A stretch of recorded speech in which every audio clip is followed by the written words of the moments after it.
المعايير السيرية عند الإمام الصالحي الشامي مقاربة منهجية. إعداد الأستاذ الدكتور معتز أحمد رفاعي زارع الأستاذ المشارك بقسم الدراسات الإسلامية.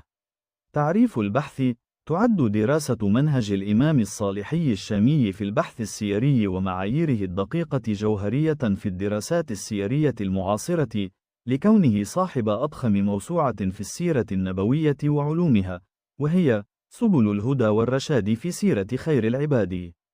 أهداف البحث: يهدف البحث إلى استخلاص وإثبات المعايير الضابطة للبحث السيري لدى الصالحي عبر استقراء وتحليل عميق ل5 معايير رئيسة تتجلى في موسوعته.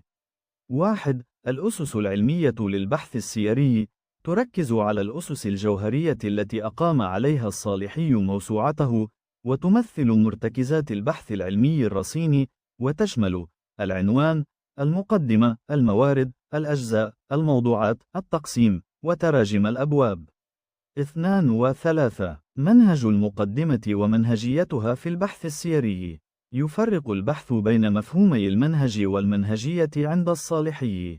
المنهج يشير إلى الأسس والطرق النظرية المصرح بها أو المستنبطة التي تمثل الإطار العام لعمله. المنهجية تعنى بالتطبيقات العملية الدقيقة للإشارات إلى موارده ومصطلحاته لتيسير فهم مقاصده وآليات تعامله مع المادة العلمية. 4. المناهج العلمية في كتابة البحث السيري. يتميز الصالحي بتوظيفه لعدد واسع ومتنوع من المناهج، مما يعكس ثراءه المعرفي، وقد قسمت إلى: مناهج عامة، تشمل أتساع مفهوم السيرة، والاستعانة بالعلوم المساعدة، والربط بين علوم الشرع، وتسخير العلوم، وشمولية علوم السيرة. مناهج خاصة، تتضمن منهج الاستيعاب، والاستقصاء، والتعددية، والتأصيل، والموضوعية، والتتبع، والتعقيب والترجيح. 5. الصناعات العلمية في البحث السيري، تمثل المهارات والخبرات البحثية المتفردة التي أضفت متانة على المصنف والمصنف لتعامله البارع مع معظم الفنون المعرفية: حديث، فقه، سيرة، عقيدة.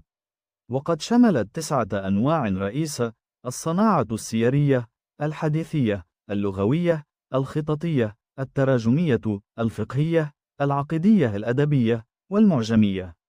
خلاصة: يقدم البحث معايير 5 محورية: الأسس، المنهج، المنهجية، المناهج العلمية، والصناعات العلمية، لفهم منهج الإمام